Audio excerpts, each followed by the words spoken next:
A Look at Finance is underwritten by Janney Montgomery Scott, trusted advisors for generations.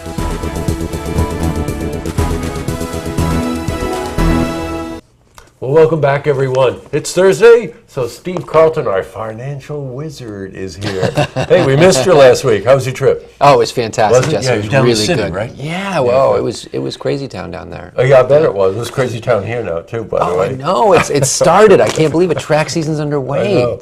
Hey, we have so much to cover today. I honestly don't even know where to start. But on the way down this morning, I was listening to Business Report, and the GDP numbers are in. Gross domestic product, as Yes. I've learned from you.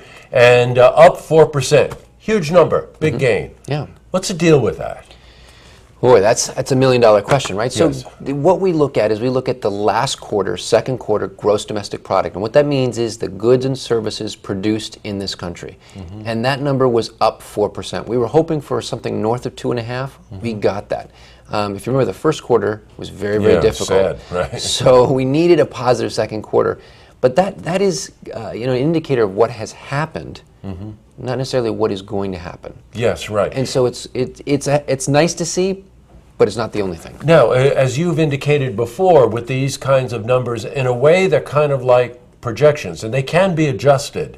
Rarely adjusted up, of course, but frequently adjusted down a bit. Sure. But I think Steve had said to me that the gross domestic product is like the heart of the organization, right? The heart of the government. And what do you mean by that when you say that? So it's the heart of the nation, because when you talk about all of that we're producing as a nation, you think of our economy, the 300 million plus people that live here, the people that are working, it tells consumers, it tells Americans, are we growing as a nation? Or are we contracting? Are we treading water? Right. And so when I look at the rest of the world, when I look at Europe, and I look at Asia, and I look at some of the other places, I think we're doing an incredibly good job this last quarter. That's an encouraging sign, and we needed that. Well, that sign is the best of any industrialized nation, right?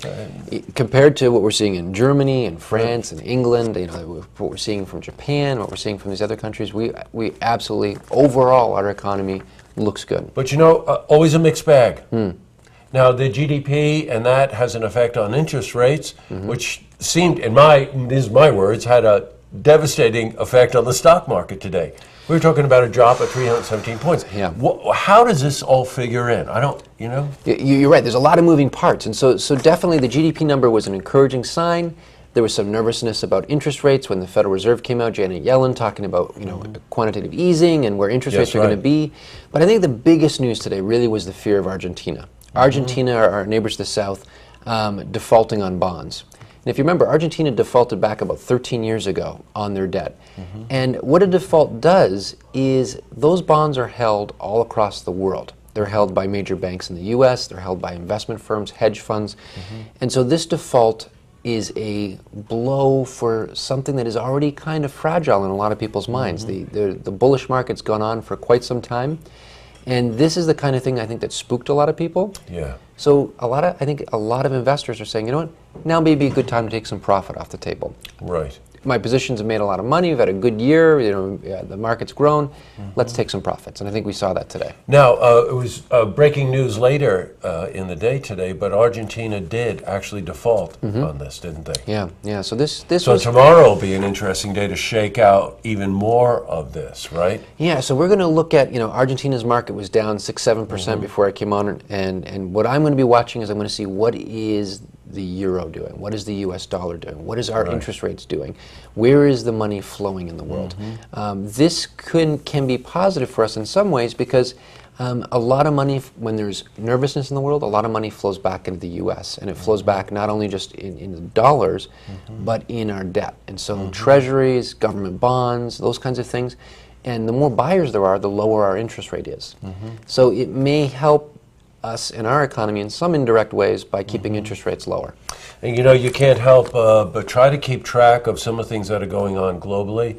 But the sanctions that Europe and the United States is imposing on Russia as a result of this conflict in Ukraine, you think to yourself, that's going to have an effect. You always assume it's going to have an effect on Russia and their wealthy people, their banks and whatever. But there are a lot of businesses based in Europe based in the United States that do business in Russia that will also suffer as a result of this. Absolutely, absolutely. We don't realize it, but everything from McDonald's to Adidas coming out right, today. out of Germany, right. You've got Pepsi or Coke that's selling soft drinks there. You've got oil companies that are over there drilling. So there's a whole host of issues. So by this geopolitical conflict that's going on and this escalation, it hurts U.S. and European companies without a doubt. And you almost can't keep track of it. I mean, Israel's invasion of Gaza, what's going on in Syria, what's going on in Libya, that's another real hotbed. Huge, yeah.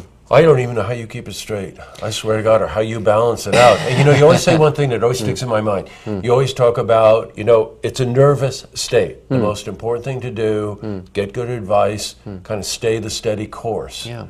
Well, sometimes there's times to react and respond.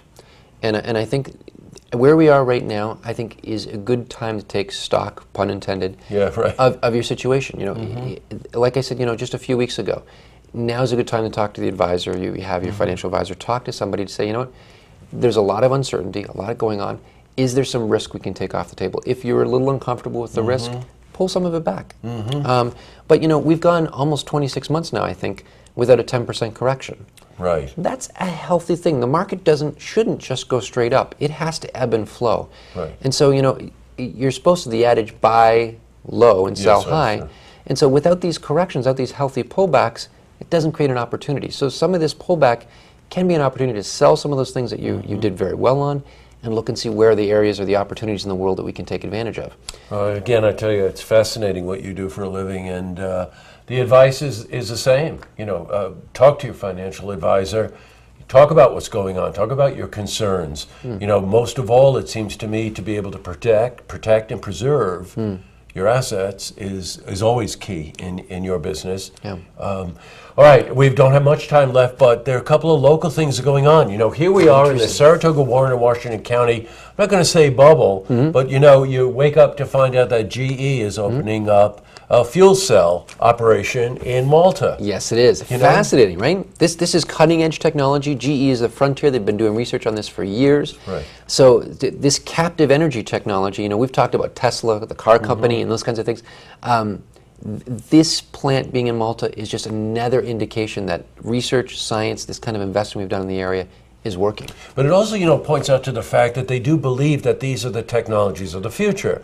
Now, we're all used to hybrid cars now and battery-operated cars like the Tesla, but fuel cell is really the next technology. It's been around for 20-something years, but they didn't find the right kind of business plan to make this a profitable enterprise. And now GE, of course, is just investing a lot in it because now it seems like we're on the cusp of being able. Now, fuel cells, by the way, you think 100 miles a gallon is good with a battery pack? Try 200 miles a gallon. They even say as much as 300 miles a gallon with a proper fuel cell setup. The density, that's the biggest. The limitations with the batteries, the lithium-ion batteries and everything else. The fuel cell, GE's talking about taking natural gas and the ability to take that energy and having it so much denser and so much more, the range gets extended. So there's exciting things there. Well, it is actually a very inexpensive way to create energy, and let's face it, it's always about energy. Yeah. You always think the season of giving is fourth season, around a quarter, around the time of the holidays. But you wouldn't know it in Saratoga. There's a fundraiser every single night, and every single cause is something that you think about saying, boy, I'd love to be able to help that organization. Big one last night, the hospital. Absolutely, that was huge. Tell me that wasn't a zoo. Yeah, it's crazy. I've said to you before, for the size of our city, we punch above our belt. I mean, we really, really do. We have so many different organizations, so generous. It's fascinating, the number of people that participate and give in this community. And a global leader this week. Oh, Hillary yes, Clinton, right here, right up that stairway, right there. Did you get past the Secret Service? Did you have any problems? I seem to have problems with them. Thank God. I have no idea why, Steve. Yeah, you did a great interview with the...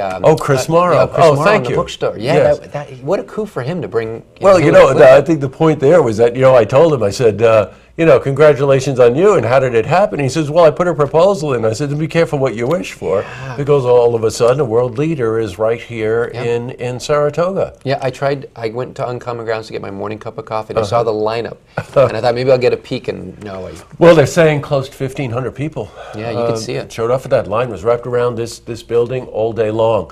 And one very nice thing that pays respect to the history of our region. Yaddo, the artist retreat in Saratoga, designated a national landmark. Isn't that incredible? I think it's fascinating. I love that place. You know, we talk about the importance of the arts. We talked about, you know, there's different events that are in the area.